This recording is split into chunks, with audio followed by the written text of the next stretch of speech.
자, 이제 실용 글쓰기 우리 기출문제 이어가고 있고요. 4강으로 들어가겠습니다. 자, 객관식 문제를 일단 마무리를 하죠.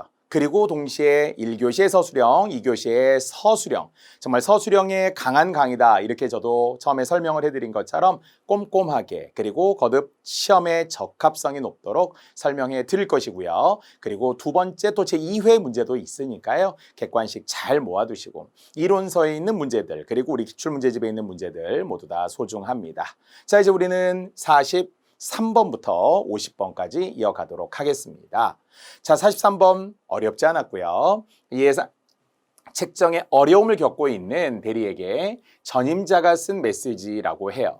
당연히 예산 책정 매우 중요합니다. 처음에 어떻게 계획을 하고 잘 분배하느냐에 따라서 중요하죠. 국가는 국가 예산이 있고요. 기업은 기업대로, 각 부서는 부서대로 부처마다의 또 다른 예산이 있습니다. 그러나 상식적으로 보기에 중요한 것은 우선순위를 설정한다는 거죠. 금액은 한정되어 있고 금액을 적절하게 분배하기는 해야 되는데 국가 사업도 그렇듯이 주력 사업이라는 게 있잖아요. 그래서 그 주력 사업을 위해서는 먼저 예산을 투입을 해야 되고요. 하지만 아무래도 우선순위에 좀 밀리게 되면 다음에 차선에 다시 한번 내년에 이렇게 우리가 하면서 조금 예산 책정을 좀 줄일 때가 있습니다. 자, 여기도 이제 비슷한 겁니다. 그런데 적절하지 않은 상식적인 정답, 배정된 예산으로 모든 업무를 수행할 수 있도록 이렇게 되지는 않더라라는 거죠. 아까도 이야기했던 것처럼 우선순위를 따져야 된다라는 거죠. 그래서 우선순위에 따라서 또는 정말 어떤 사업의 경중에 따라서 배분을 차등으로 그리고 결국 시간에 따라서도 우선과 다음으로 배분을 해줘야 되는 거지 모든 업무를 수행한다라고 하는 것은 현실적으로 불가능하다고 봐야 되겠죠. 물론 필요한 곳에 적절히 증감 할당한다 이렇게 이야기했는데요. 어떤 사업은 그냥 뒤로 미뤄야 할 때도 분명히 있으니까 5번은 적절하지 않았습니다. 자, 나머지는 개발 책정 비용과 실제 비용은 비슷하게 맞추는 것이 이상적이라는 이야기고요. 물론 이제 일단 예산을 설정할 때는 그렇게 개발 책정 비용과 그다음에 실제 투입할 수 있는 비용이 잘 맞아야 되겠죠. 자, 우선순위라고 분명 이야기했고요. 그 높은 활동부터 배정을 해야 되는 거니까요. 벌써 2번과 5번은 전혀 상반된 정보라고 할 수 있죠. 나머지 모두 다 우선 책정해야 되는 것이라고 했고요. 처음에는 일단 필요한 모든 활동을 도출하는 것이 필요하기는 한데요. 다만 실제로 가서는 이제 그렇지 않다. 뭐 이런 이야기죠. 처음에는 업무를 추진하는 과정에서 그래, 뭐 어떤 게 필요해? 지금 돈 다 들어가. 일단 모아봐. 그런 다음에 그 다음부터는 안 돼. 얘는 안 될 것 같아. 뒤로 빼. 이건 나중에. 이거는 뭐 국책 사업이야. 이건 우선적으로 해야 될 거야. 국회 승인을 빨리 얻어야 되는데 예정적으로 충분히 될 것 같아. 이렇게 하면서 선별 지원을 할 수밖에 없겠죠. 선별적으로 예산 책정을 할 수밖에 없으니까요. 그래서 적절하지 않은 것 5번이 되겠습니다. 자, 이제 44번, 45번입니다. 자, 결국 우리도 살아가다 보면 무수히 많은 문제에 직면하게 됩니다. 다만 그 문제가 발생하기 전에 대비할 때도 있고 그 문제 자체가 발생했을 때 대비할 수도 있고 아니면 아직 문제 상황은 아니지만 미래를 예견하면서 또 준비해야 될 때도 있거든요. 자, 그래서 일단 문제 유형을 3가지로 나누었어요. 번호를 붙여볼 수 있어요. 발생형 문제. 두 번째 탐색형 문제, 세 번째 설정형 문제라고 이름을 붙여준 거예요. 그래서 우리가 지금 객관식 문제를 풀다 보면 2가지 또는 3가지, 4가지 이런 식으로 우리 분명히 정리할 때가 있잖아요. 우리가 앞에서도 방금 우리가 언급했던 것처럼 업무와 관련하면서 그래서 이미 뭐 간트 차트라든지 체크리스트라든지 워크플로우라든지 이런 식으로 우리가 딱 시트를 정해 놓은 것처럼 여러분들도 각각 이론화해 두시면 좋겠죠. 고객의 유형도 아까 우리가 거만형이다, 트집형이다, 의심형이다, 아니면 조급형이다 이렇게 우리가 또 만들어 놓았잖아요. 자, 이렇게 이제 이론적으로 숫자로 정리하는 것은 하나의 암기다 이렇게 생각하고 외워두시면 좋아요. 자, 발생형 문제는 우리가 바로 직면하여 걱정하고 해결하기 위해 나오면 우리 분명 중요하다, 목적이다 이렇게 했잖아요. 그러한 문제를 의미하는 게 발생형 문제. 당연하죠. 당장 발등에 불이 떨어진 거예요. 문제가 오늘 생긴 거예요. 그래서 발생형 문제는 눈에 보이는 문제라고 했어요. 자, 두 번째, 탐색형 문제는 이제 현재 상황 자체가 꼭 나빠서라기보다는 뭐 더 좋게 하려고 개선하거나 효율을 높이기 위해서고요. 이것은 눈에 보이지 않는 문제라고 했어요. 이게 약간 이제 좀 상반되네요. 현재 문제가 생겼어요. 그러면 이게 발생형이고, 현재 문제는 발생하지 않았지만 앞으로 발생할 수도 있고요. 그래서 더 좋은 방향으로 개선하거나 효율을 높일 수 있어요. 이것은 이제 탐색형 문제입니다. 자, 세 번째 설정형 문제는 전혀 다른데요. 지금까지 해오던 것과 전혀 관계없이 새로운 과제 또는 목표를 설정하면서 나타나는 문제라고 했어요. 그러니까 지금까지 해오던 사업이 A라고 하면 이제 A가 아니라 B로 눈을 돌리는 거예요. A가 잘 되고 있는데도 불구하고 이제 앞으로 향후 20년 후, 향후 50년 후 앞으로 우리가 기업의 미래는 어떻게 될 것이고 우리 어디로 나가야 될 것인가 혼자 고민을 해보는 거예요. 이것은 일종의 창조적인 문제라고 이야기했다라는 것이겠죠. 왜? 지금까지 경험한 바가 없어요. 지금까지 어떤 나타난 문제는 아니기 때문에 앞으로 어떻게 할 것인가. 사실 현재 이제 기업들은 다 그런 거 하죠. 지금 엄청 잘 돼. 그럼 어때요? 이제 곧 안 돼요. 그래프상으로 이제 꺾이게 되어 있어요. 항상 우리가 잘 될 수만은 없잖아요. 그래서 우리가 항상 이야기하는 것처럼 레드오션. 그러니까 결국은 피빛바다에서 이제 다 싸우다 보니까 처음에는 엄청 잘 됐을 수 있어요. 과거에 노래방 한때 엄청 잘 됐고요. 또는 무슨 뭐 게임에서 뭐 예전에 우리가 뭐 어디 올라가가지고 막 춤도 추면서 하던 DDR 같은 거 있어요. 이런 것들 한때 엄청 잘 되다. 뭐 뽑기방 이런 거 잘 되기도 했었대요. 요즘에 뭐 잘 된다고 하죠? 프랜차이즈 뭐 중에서 뭐 커피 같은 거 있죠. 커피숍 같은 거 이런 거 엄청 테이크아웃점들이 뭐 잘 되고 있고 배달 뭐 잘 되고 있고 됩니다. 하지만 이제 잘 된다라는 건 뭐예요? 이제 좀 꺾이기 시작해. 그래서 이제 또 새로운 대비가 필요하죠. 그래서 블루오션 또는 이제 합쳐서 퍼플오션이라고 하잖아요. 그래서 새로운 사업에 대해 눈을 돌리면서 한번 고민해 보는 거 이런 걸 설정형 문제, 창조적인 문제라고 할 수 있습니다. 자, 이게 이제 두 문제와 관련됐기 때문에 이 각각의 상황에 잘 맞도록 이제 설명하자는 것인데요. 밑에 문제 상황은 뒤에 두 번째 문제이기 때문에 일단 여기 설정형 문제에 주목해 주세요. 지금까지는 없었던 거라고 했어요. 새로운 과제, 새로운 목표를 설정하는 것이고요. 창조적 노력, 앞으로 어떻게 될 것인가에 대해서 새 사업, 신사업을 구상하고 이런 게 바로 설정형 문제가 되겠습니다. 자, 그럼 이 세 가지 문제들 중에서 즉 발생형과 탐색형과 설정형 문제 중에서 적절한 것이 정답 5번이네요. 방금 이야기했던 것처럼 아직 나타나지 않은 거라고 했었죠. 다만 이제 미래를 대비해 보는 거잖아요. 그런 의미에서 창조적인 문제라고 분명히 이야기했기 때문에 설정형 문제는 창조적인 작업이면서 지금 당장은 아닐지언정 거듭 향후 몇 년 동안 기업이 뭐 100대 기업 우리나라에도 있지만 결국 대부분이 없어져요. 절반 이상이 다 없어지고요. 나중에 가서는 또 이 사업이 영원할 것이라는 건 없죠. 세용지마가 되는 거니까요. 자, 그런데 나머지는 보니까 순서가 좀 바뀌었네요. 그래서 위치를 제가 한번 바꾸어 보았어요. 자, 5번을 제외한 처음에는 우리 탐색형 뭐죠? 지금은 문제가 없었다고. 지금의 문제가 있는 게 발생형이니까요. 다만 현 상태를 통해서 이제 예측을 합니다. 더 개선해야 되고 효율적인 것은 무엇인지 잘 나갈수록 또 한번 탐색을 해야 되겠죠. 자, 그래서 앞으로 일어날 문제를 예견하는 거, 미리 발견하는 거, 눈에 보이지 않는 문제라고 이야기했잖아요. 이것은 눈에 보이지 않는 문제. 그러니까 현재는 어떤 문제가 특별히 없지만 그러나 앞으로 이제 대비해 보자는 것이 되겠고요. 자, 반면 발생형 문제라고 하는 것은 이미 문제가 나타났네. 원인이 내재해 있고요. 원인 지향적인, 그래서 이제 눈에 보이는 문제라고 이야기했네요. 역시 탐색형 문제에 숨어 있는 거, 눈에 보이지 않는 거 여기까지도 한 번 더 이야기해도 되겠네요. 자, 문제를 세 가지로 주었어요. 문제가 발생했네, 발생형. 발생하진 않았지만 찾아야 돼요. 탐색형. 그리고 이제 새로운 상황으로서의 설정을 하고 미래지향적이고 그리고 신사업 등에 대한 구상들도 뭐 있어야 되겠네요. 이렇게 세 가지의 문제 유형을 주었고요.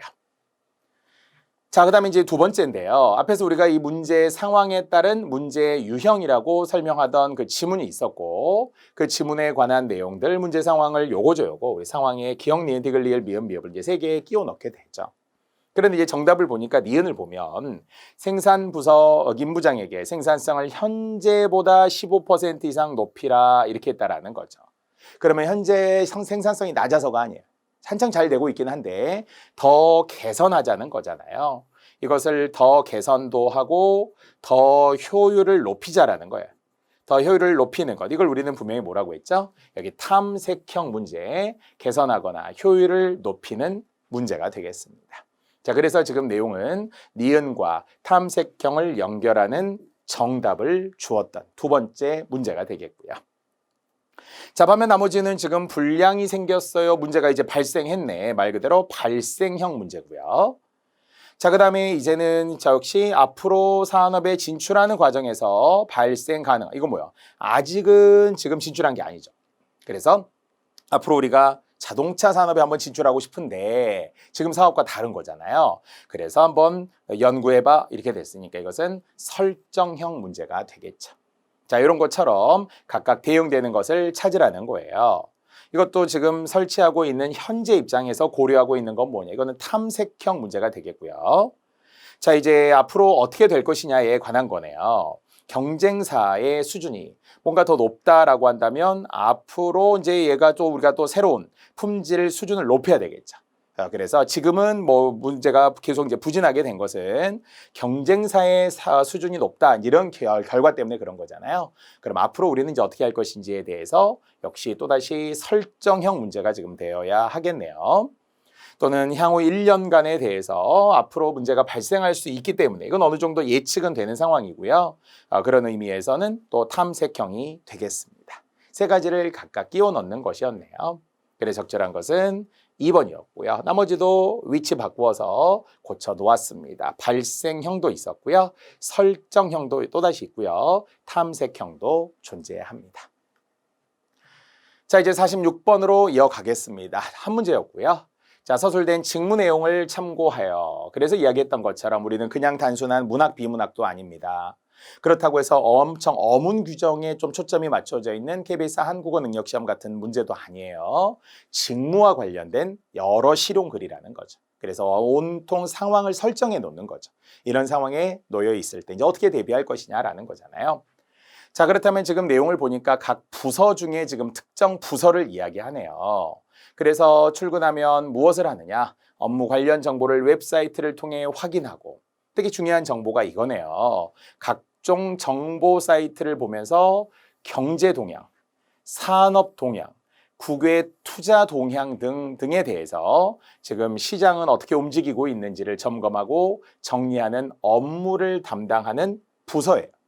자, 바로 우리가 여기를 이야기할 때 경영기획이라고 이야기하죠.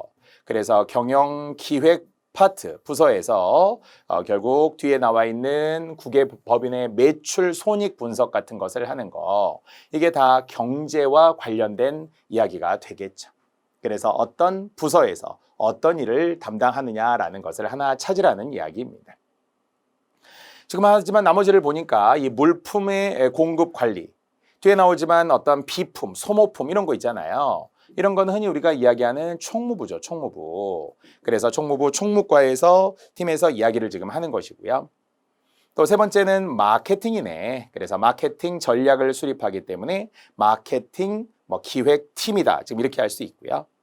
자, 다섯 번째는 이제 인력과 관련된 인사죠, 인사. 인력의 배치, 인력 산정 이렇게 되는 거기 때문에 우리는 인사과라고 이야기하잖아요. 그래서 인사기획팀과 관련이 됩니다. 그래서 지금 이 업무를 담당하는 그 부서가 무엇이냐라고 해서 경영기획부, 경영기획과 경영기획팀이 되겠습니다. 답은 2번이 되겠고요. 자, 47번입니다. 자, 사원에게 해줄 조언입니다. 맞아요. 이런 상황 설정을 되게 상황형으로 지금 많이 주는데요. 자, 결과적으로 이 사원은 늘 바쁜데 문제는 퇴근 시간 외에도 일이 끝나지 않아. 칼퇴근이 안 돼. 약간 자업자득이에요. 지금 주변에서 김사원을 힘들게 하는 게 아니라 김사원 스스로 보니까 계획을 잘 못 세우고 있는 거네. 결단을 지금 잘 못하고 있는 부분들이 있어요. 그래서 업무가 시작되자마자 업무에 집중을 해야 되는데 그때 이메일 그때서야 확인하고 막 스팸 메일 이런 거 지우고 있고 필요한 거 읽고 그다음에 갑자기 또 메신저 동료하고 막 답장하고 일상 이야기 이런 거 다 안 되는 거잖아요. 지금 이걸 지금 업무 시간에 하면 안 된다는 거죠. 또 거래처 직원이 찾아왔는데 업무 시간에 막 또 한 1시간 가까이 이야기를 하고 또 하면은 이거 다 늦어지잖아요. 오해도 마찬가지로 뭐 머리를 식힐 겸 이런 거 하고 있고요. 또 메신지에 접속했다가 뭐 고민 상담하고요. 이거는 거듭 자업자득이라고 했어요. 그래서 이 사원이 해야 할 일은 무엇이냐라는 거죠. 이것을 결국 잘 구별하자라는 거죠. 업무에는 철저히 업무만 하도록 하고 그 이외의 시간에 나머지를 할 수 있도록 주변에게도 통보하면 좋죠. 지금은 제가 업무 시간이니까 이거 할 수 없다. 이게 미리 이야기를 하고요. 또는 약속도 마찬가지죠. 업무 시간에 찾아오지 못하게 하도록 미리 약속을 뒤로 정한다거나 아니면 양해를 구한다거나 이런 거 해야죠. 그러니까 제일 우리가 비효율적인 분들이 그거라고 하잖아요. 바쁘기만 한데 남는 게 없는 거죠. 그러면서 계속 우리는 투덜거리기만 하죠. 나는 왜 이렇게 바쁠까? 그래서 그 아프니까 청춘이다라는 책 속에서도 성공한 사람의 하루는 25시간, 실패한 사람의 하루는 23시간 이런 말을 하거든요. 성공한 사람은 24시간을 25시간처럼 쓰는 거예요. 계획도 짜면서 알차게 시간에 끌려가는 것이 아니라 시간을 지배하면서 반면에 실패한 사람은 24시간을 23시간처럼 살아간다는 거죠. 그러니까 결국은 똑같은 절대 시간임에도 불구하고 지금 이 사원은 23시간처럼 제대로 업무 효율성도 낮을 뿐더러 계획도 지금 잘 짜지 못한 거예요. 그래서 이제 조언을 해주자라는 거죠. 그처럼 다른 사람들의 방문, 무려 1시간 가까이 막 걸리고요. 인터넷, 전화, 메신저 이런 것들은 결국은 통제를 해야 되겠죠. 시간을 정해두는 것이 좋다고 했습니다. 그래서 결국 업무 처리의 효율성도 높아요. 그러니까 그 업무는 딱 그 업무 시간에 하는 게 좋잖아요. 근데 안타깝지만 우리가 대부분 막 계속 인터넷도 하고 뭐 검색도 하고 심지어는 막 눈을 막 주식도 막 뭐 이런 분들이 많다라고 하잖아요. 그러니까 그렇게 하기에는 우리의 주된 업무가 부수적인 것에 또 치지 않도록 주객이 전도되지 않도록 본말이 전도되지 않도록 해야 되겠고요. 47번입니다. 자, 48번이고요. 자, 이제 신입사원 연수에서 문제 유형에 따른, 물론 우리가 앞에서도 여러 가지 뭐 문제 상황들, 문제 유형들도 주긴 했는데요. 문제 해결 능력을 기르고자 합니다. 이것도 이제 신입사원 연수에서 나타나 있는 그런 하나의 정리된 표가 되겠습니다. 그런데 보면 우리는 이제 문제 유형에 따라서 창의적 문제, 분석적 문제 이렇게 두 가지를 나누었다라는 거예요. 확실히 다르잖아요. 우리 사람도 그렇다고 하죠. 나폴레옹형 어떤 것을 막 어떤 도전하라 막 이렇게 하면서 새로운 걸 막 시도도 해보고 뭔가 창의적으로 문제를 연구하는 사람도 있는가 하면 또 아인슈타인 형이 있다고 하잖아요. 분석적인 거.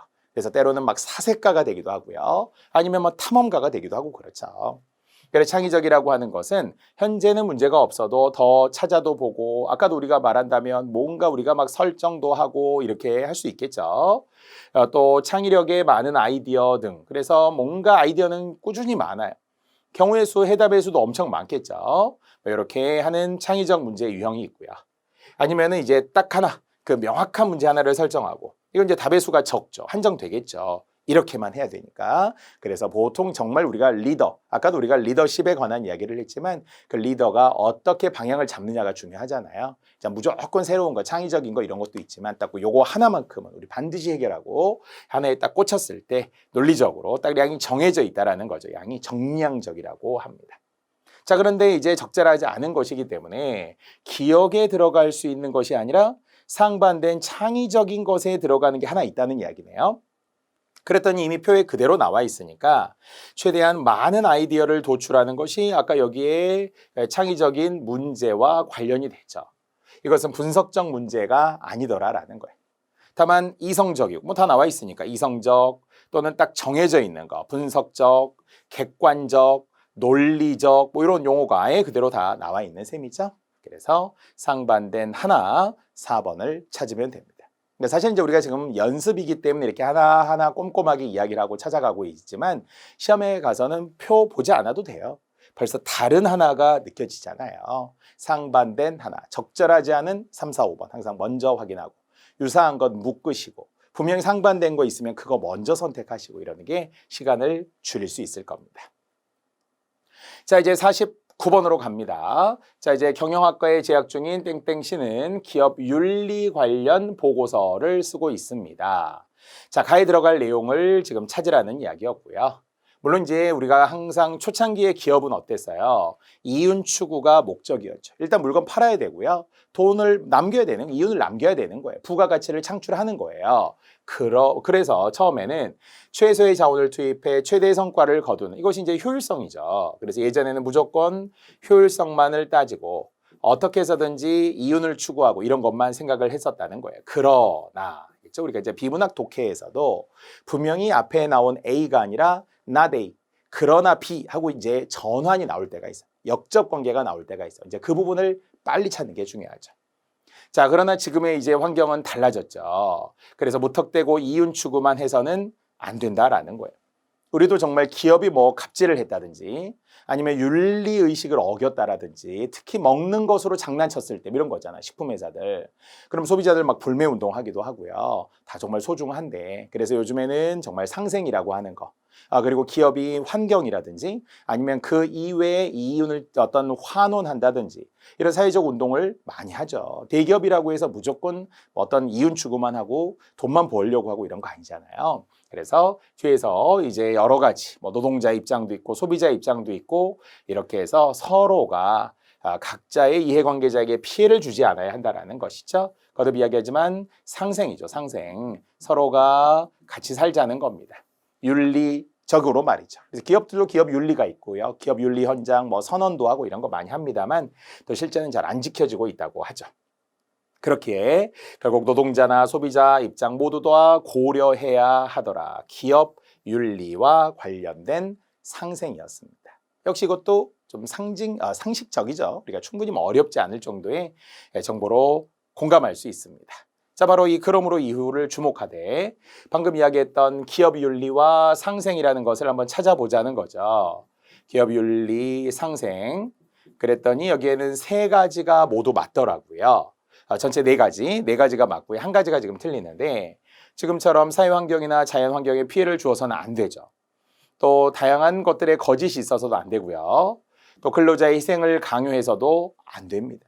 그래서 정말 우리가 뭐 노동자들을 보호해야 된다. 생명도 마찬가지고요. 김용균법이라는 것도 있고요. 또 동시에 뭐 노조 같은 것도 어느 정도 근로기준법에 준수한 노조 이런 것들을 또 인정하게 되고요. 그들의 건강을 위해서도 기업이 또 노력하고 나서줘야 됩니다. 역시 소비자들에게도 마찬가지겠죠. 위해를 가해서는 안 되더라라는 거예요. 앞에서처럼 먹는 거라든지 아니면 그런 건강 뭐 어떤 직결되는 부분들 있고요. 자, 그러나 이제 딱 하나 디귿이 적절하지 않았다라는 것은 기업 상호 간에서도 선의의 경쟁 체제를 유지해야죠. 해서는 안 된다 이러면 안 되죠.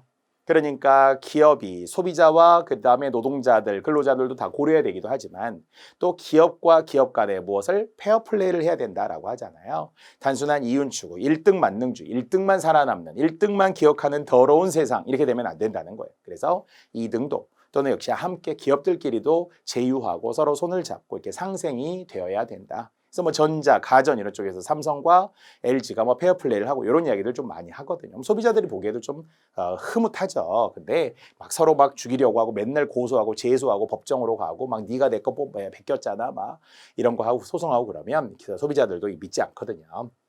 그래서 어느 정도의 선의 경쟁 체제와 함께 상생이 되어야 한다라는 것이겠죠. 49번이었습니다.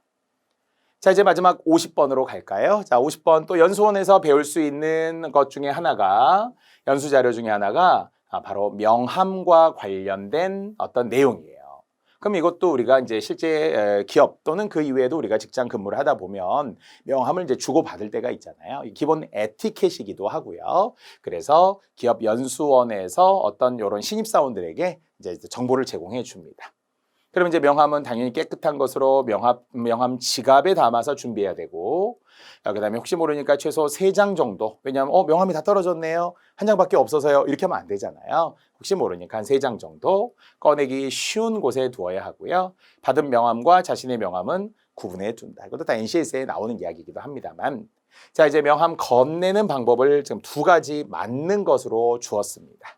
자, 이제 맞는 것 중에 첫 번째, 고객이 보기 편한 방향으로 건넨다. 그럼요. 그러니까 이렇게 줄 때도 딱 받았을 때 읽을 수 있도록, 그렇죠? 또 뒤집어서 보지 않게 자기가 편한 게 아니라 고객이 받았을 때 편한 방향으로 건네는 거 맞고요. 그 다음에 묵례하며 가슴선과 허리선 사이에서 건넨다. 이렇게 되겠죠. 묵례라고 하는 것은 말없이 고개를 숙이는 거잖아요. 여기 있습니다. 이렇게 건네줘야 된다는 거. 당연히 두 손으로 하겠죠. 자, 이런 것들도 묵례하면서 일단은 건넬 때는 그렇게 하겠죠. 자, 그런데 이제 두 가지가 있어요. 양손으로 명함의 여백을 잡는 건 맞는데요. 말없이 건넨다. 이러면 안 된다는 거죠. 워낙 사실은 이제 명함을 주고받는 게 의례적이고 형식적인 행위일 수도 있다 보니까 받는 사람 입장에서 별로 신경 안 써요. 받을 때만 주머니에 넣고 막 그냥 잊어버릴 수 있어요. 그렇기 때문에 어떻게 한다고요? 담당 부서라든지 특히 본인의 이름 있잖아요. 이름을 건네면서 네, 저는 누구과의 누구입니다. 어디 회사의 누구입니다. 이렇게 이제 건네주어야 받으면서도 또 각인을 하고 기억을 하겠죠. 그래서 니은은 뒷부분이 적절하지 않았다는 거고요. 자, 고객이 2인 이상인 경우에 어떻게 할까요? 가까이에 있는 사람에게 먼저 건넨다? 그렇지 않습니다. 자, 어떤 사람에게 먼저 건네야 되겠어요? 결국 나이가 많거나 아니면은 어떤 지위가 높거나 이런 분이 있겠죠. 일종의 장유유사라는 거예요, 장유유사. 그래서 결국 그런 사람들에게 먼저 건네고 그런 다음에 좀 어리고 젊거나 낮은 사람에게 다음에 건네줘야 맞는 거죠. 가까이 있다고 먼저 주고 나중에 주고 이렇게 해서는 안 된다는 겁니다. 자, 이제 맞는 것은 두 가지였네요. 기억과 디귿이 되겠습니다. 자, 이런 것은 꼭 뭐 명함뿐만이 아니라 뭐 소개 순서 이런 것도 언어 예절과도 좀 관련이 있는데요. 소개 순서 중에 우리가 많이 틀리는 것 중에 이런 거 있어요. 자, 첫 번째 우리가 많이 이야기하는 것은 친소 관계를 따져서 소개한다 이런 게 있거든요. 예를 들어서 나가 있고 어머니가 있고 선생님이 있어요. 그러면 이제 어머니하고 선생님이 처음 만났어요. 그러면 누구를 누구에게 먼저 소개하느냐. 즉 친소 관계를 따져서 친한 사람을 먼 사람에게 먼저 소개하는 게 예절이라는 거예요. 자, 이것은 나이와 상관이 없어요. 예를 들어서 이제 선생님을 만나뵀어요. 그러면 어떻게 한다고? 먼저 선생님께 가서 인사를 드리면서 선생님, 제 어머니십니다. 이렇게 먼저 소개를 하는 거예요. 그런 다음에 어머니, 제 선생님이세요. 이렇게 이제 두 번째로 인사를 해야 되겠죠? 그래서 가족은 그래도 친하니까 어머니가 나이가 설사 많더라도 젊은 선생님이라고 할지라도 선생님에게 엄마를 먼저 소개해 주는 것이 순서입니다. 자, 두 번째도 있어요. 자, 두 번째 이 친소 관계와 함께 더불어 이제 장유유서죠. 여기도 약간 나이와 좀 관련이 있었잖아요. 이제 할아버지와 내 여자친구가 있어요. 그러면 누구에게 누구를 소개해 줘야 되겠어요? 할아버지에게 여친을 소개해 주는 거죠. 할아버지, 제 여자친구입니다. 이렇게 소개를 해줘야 맞는 거지. 여자친구에게 할아버지를 막 먼저 소개해 주려고 할아버지를 여자친구에게 먼저 소개해 주고 이거 안 된다는 거죠. 자, 이런 것들이 다 일상적인 다양한 예절. 그중에는 이제 직장 생활과 관련되기 때문에 명함을 건네는 순서, 명함을 건네는 방법 이런 것도 충분히 한번 준비해 볼 만한 좋은 문제라고 할 수 있습니다. 자, 이렇게 해서 우리는 50번까지 1교시 객관식 문제를 마무리했습니다. 자, 알고 있으신 것처럼 1교시는 90분입니다.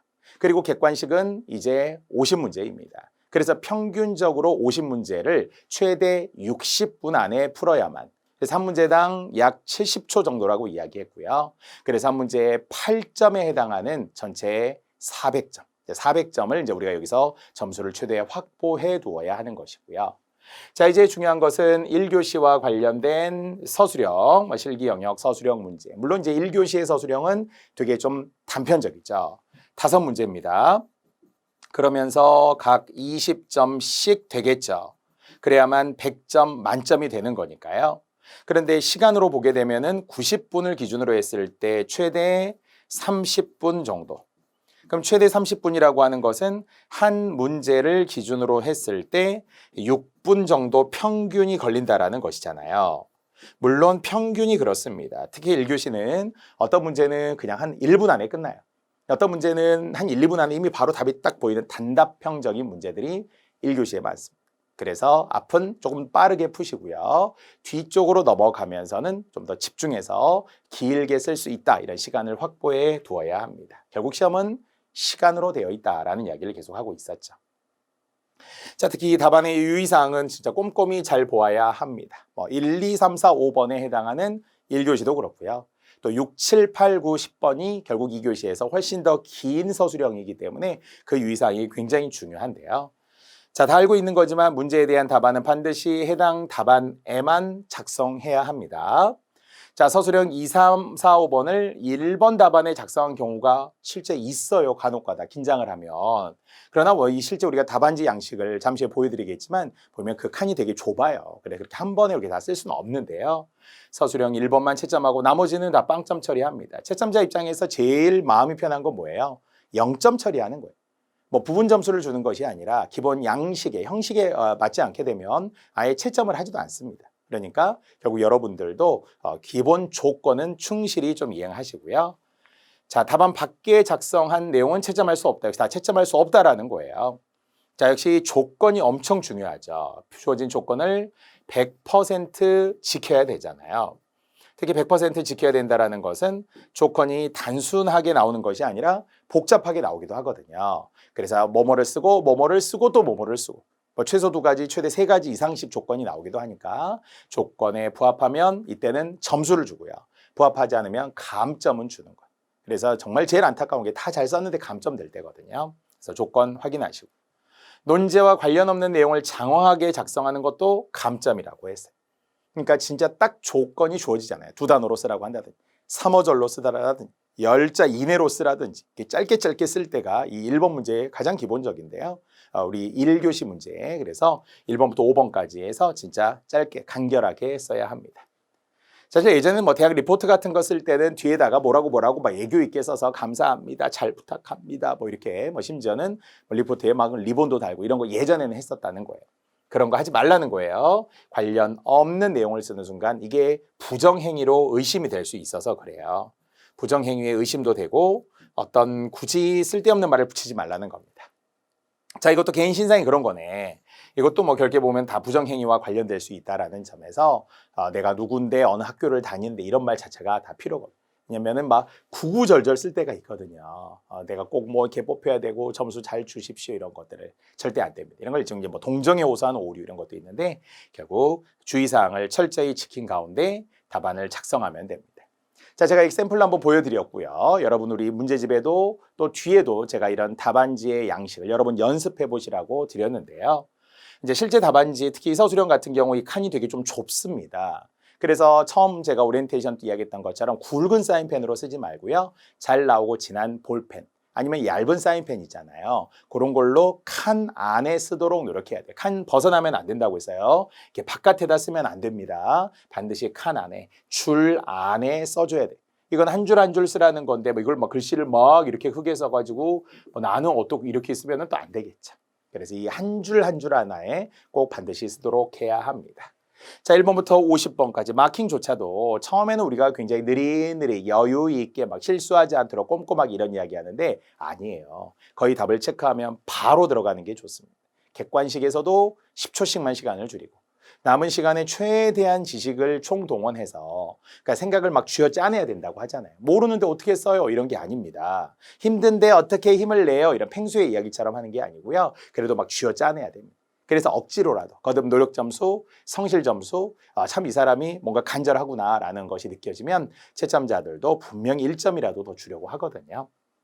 자, 이야기했던 것처럼 서술형 1번부터 5번까지는 매우 짧은 문제들이 되겠습니다. 특히 앞쪽에는 단어 문제, 어문 규정 문제, 맞춤법 문제, 어법 문제, 어휘 문제 이런 게 지금 가장 기본적으로 많이 들어가고요. 뒤에서는 거의 조건 안에 답이 있죠.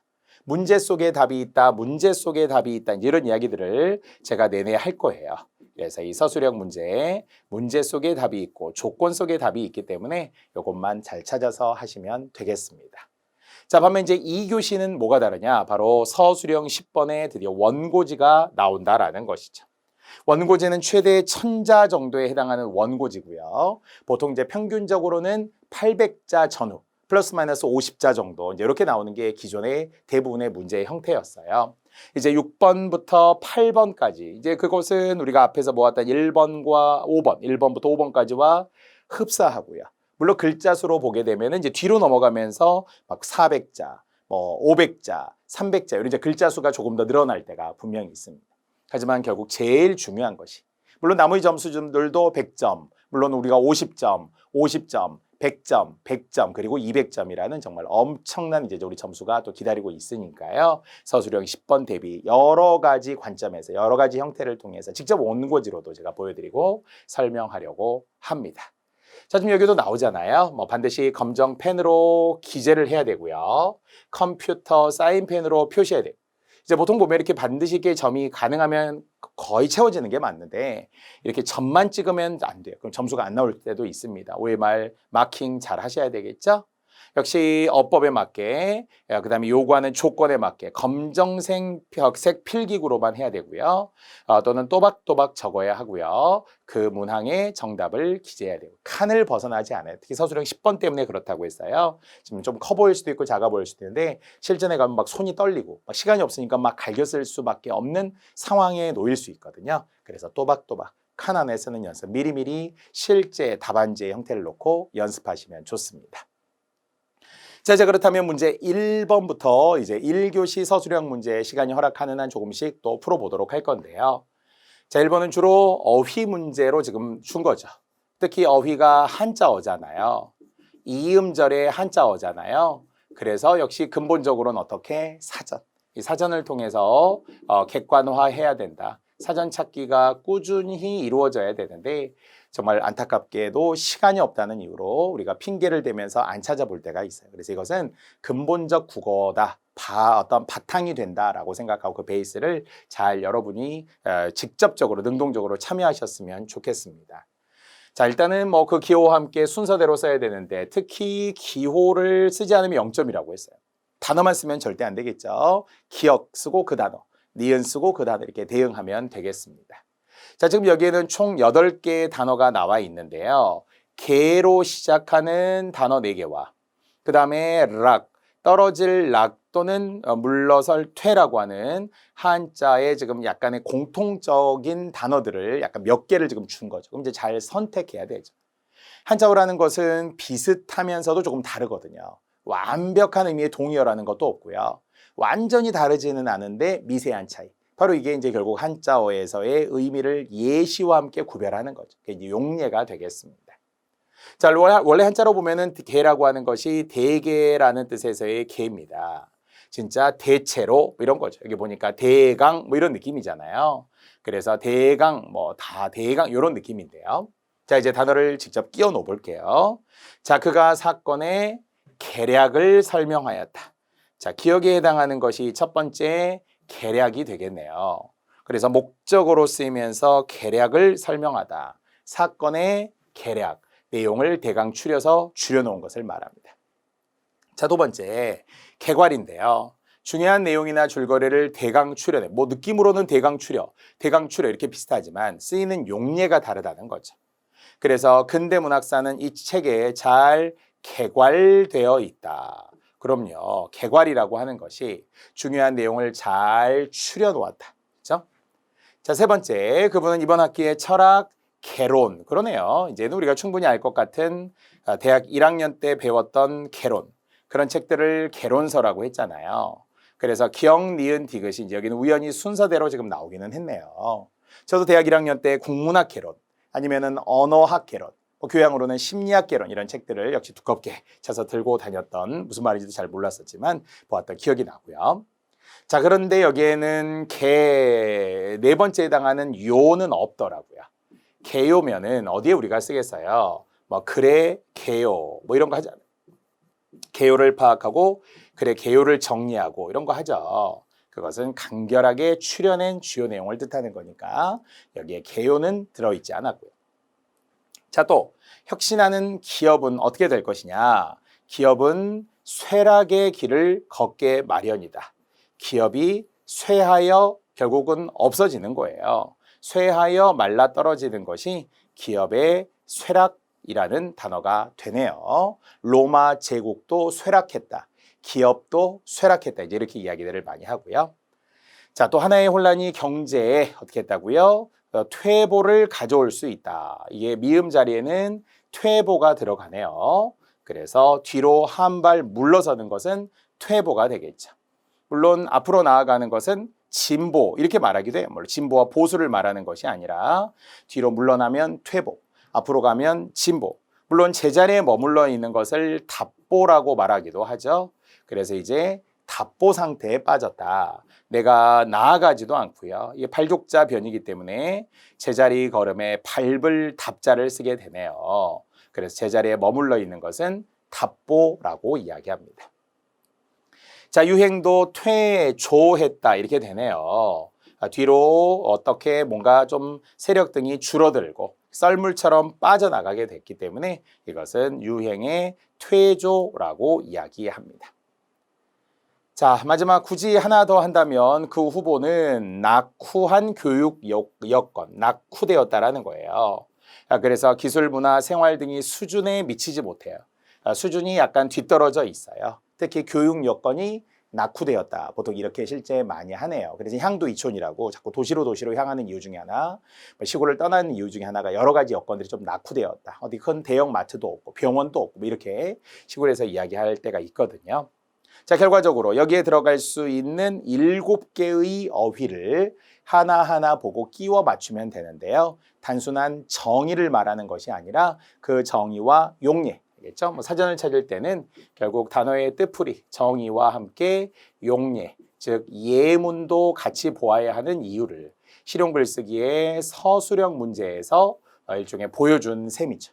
그러니까 여러분이 사전을 100번 이야기해도 늘지 않을 거라고 제가 좀 우려하는 게 있다고 했어요. 제가 선생님 입장에서 학생들에게 정말 사전 많이 찾으세요 그러면 그게 대부분 그냥 스쳐 지나갈 때가 많아서.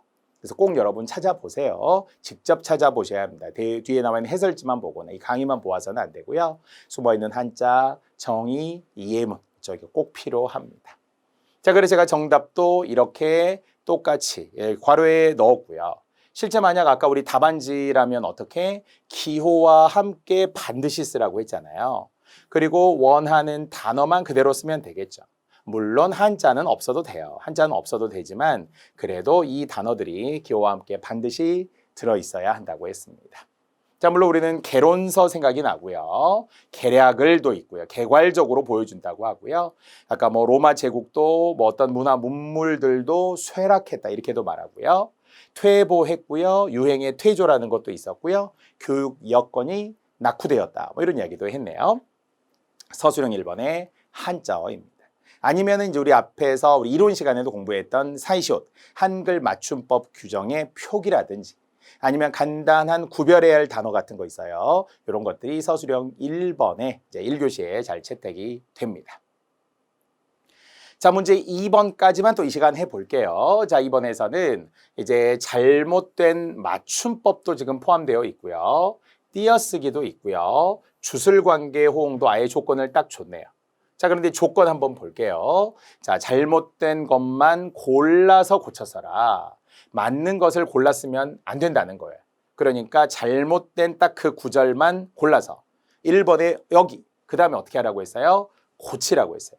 잘못된 것을 고르는 것이 다가 아니라 고쳐야 돼요. 항상 결여될 수 있는 우려가 있잖아요. 잘못된 것만 골라 놓는 거예요. 아니에요. 아니면 고치기만 해도 안 돼요. 화살표가 필요하겠는데요. 이렇게 잘못된 부분을 이렇게 고쳐라 라고 말이죠. 자, 그런데 세 가지의 잘못이 각각 있다는 거예요. 맞춤법 하나, 띄어쓰기 하나, 주술의 호응 하나 말이죠. 자, 그랬는데 첫 번째 휴지나 비누 등 비품은 주어 다음에 빗금 각 사무실에서 직접 갖추어 사용하셔야 합니다. 자, 어때요? 이거는 맞네요. 이건 지금 문제될 게 없어요. 이 안내문에서는 화장실 이용 수칙과 관련해서 크게 어법에 어문 규정에 지금 틀린 게 없습니다. 자, 이번에 보니까 휴지통에는 휴지외 등등의 재활용품을 버리지 않습니다. 누가 봐도 이거 알겠네. 않습니다라고 고쳐야 한다라는 거죠. 자, 이것이 바로 1988년 우리 같으면 이제 한글 맞춤법의 일부가 개정이 되었었거든요. 그래서 표준어가 이제 개정이 될 때 예전에는 읍니다. 그러니까 우리네 할아버지 때 아니면 심지어는 약간 나이 있으신 부모님들은 다 실제 이렇게 썼어요. it읍니다, 업읍니다 이렇게 썼거든요. 하지만 이제는 100% 소리대로 씁니다라고 써요. 있습니다, 없습니다. 알죠? 반면에 명사형은 다르죠. 명사형은 명사형 전성어미 it, 업, 이렇게 쓰면서 소리대로 가면 시옷이 올라가기 때문에 있음, 없음이라고 쓰겠죠. 그러니까 줄임말은 을 쓰고요. 하지만 어미로서의 높임과 관련된 상대 높임법의 격식체는 씁니다. 시옷을 표기하게 되는 겁니다. 자, 3번은 띄어쓰기 문제네요. 공동의 공간이니 깨끗하게 사용해 주시기 바랍니다. 이렇게 했다라는 거죠. 사실 이것이 각각의 용언인데요. 사용해 주세요. 이렇게 말하는 것이 결국 각각의 기본형의 두 단어, 즉 기본형 사용하다와 그리고 기본형 주다거든요. 그러니까 각각의 단어니까 띄었어야 되겠죠. 물론 이제 우리 띄어쓰기 47항에 의한다면 띄어쓰는 것이 원칙, 붙여 쓰는 게 허용인 이음절 이내의 사례가 있긴 합니다만 여기는 띄었어야 하는 경우가 된다. 이렇게 원칙적으로 보시고요. 자, 4번이 처음에는 이게 좀 뭔가 쉽잖아요. 맞는 거 아닌가요? 화장실은 금연입니다. 뭐 그렇게 많이 써 있던데요. 그러나 이것은 주술불일치라고 봐야죠. 주술불일치라는 것은 화장실 자체가 주어인데 화장실 자체가 금연인 건 아니잖아요. 그러니까 뭔가 말이 안 되죠. 그래서 결국 고친다면 두 가지로 고칠 수 있다. 즉 화장실은 금연하는 곳입니다. 화장실은 장소니까 화장실은 금연하는 곳입니다. 아니면 금연이라는 것은 결국 담배를 피우지 않는 거니까 사람이 금연을 해야 되는 거잖아요. 그러면 화장실에서는 금연입니다. 누가? 사람들이 금연을 해야 되는데 화장실에서는 담배를 피우면 안 됩니다. 이렇게 이제 공간적인 처소의 부사격 조사 에서를 써주는 게 좋겠죠. 근데 우리가 약간 막 줄여서 의미가 통하게끔 그냥 잘못 누적되어서 써온 경우들도 있어요. 뭐 똑같지는 않지만 우리 약간 언어 유희적으로 이런 말 있잖아요. 우리가 치킨은 살 안 쪄요. 뭐 이런 거 하잖아요. 치킨은 살 안 쪄요. 이 말은 뭐예요? 치킨은 살 안 찌고 내가 살쪄요. 뭐 이런 식으로 약간 언어 유희적으로 표현한 거예요. 물론 치킨을 먹으면 살이 안 쪄요. 이렇게 말하는 게 훨씬 구체적이잖아요. 치킨 자체가, 닭 자체가, 튀긴 닭 자체가 뭐 살 안 찐다 이럴 수는 없잖아요. 먹으면 살을 찌는 거니까 이렇게 주술관계를 교묘하게 약간 이제 줄이다 보니까 언어 유희적으로 쓰이기도 합니다만 이것은 어법에 맞지 않다 이렇게 보면 되겠네요. 자, 결과적으로 이제 고쳐야 되는데요. 아까처럼 안, 읍니다를 맞춤법으로 사용해 주시기 바랍니다를 띄어쓰기로 그리고 주술관계에 호응이 맞지 않는 것을 어법으로 주었습니다. 자, 이렇게 문제 자체를 결국은 20점으로 준 거고요. 각각이 20점. 객관식 문제로는 무려 3문제 이상의 지금 형태가 되는 거잖아요. 83, 24, 84, 32. 그러니까 어쨌든 3문제 정도, 약간 2문제에서 3문제 정도 사이라고 지금 볼 수 있는 가치가 있습니다. 그래서 고쳤어요. 습니다. 띄었었고요. 둘 중 하나. 화장실에서는 금연이다. 누가 사람이. 아니면 화장실은 금연하는 곳이다. 이렇게 장소로 고쳐야 됩니다. 그래서 답안지의 형태라고 한다면 어떻게? 3가지. 잘못된 부분만 찾아서 고치라고 했고요. 잘못된 부분만 고치라고, 잘못된 부분만 고치라고 이렇게 둘 중에 하나로 답을 주었습니다. 자, 지금 여러분에게 제시한 예시 답안이 완벽한 답안이죠. 그 답안의 형식을 잘 지켜서 여러분이 답안을 작성해 나가면 되겠습니다. 절대 눈으로 보지 마시고요. 실제 예시 답안지에다 직접 손으로 써보시는 것이 좋습니다. 자, 이렇게 우리는 1교시 서술형 문제로 들어가고 있었고요. 서술형 2번까지 이 시간 했습니다. 잠시 후에 또 서술형 3번으로 들어가겠습니다.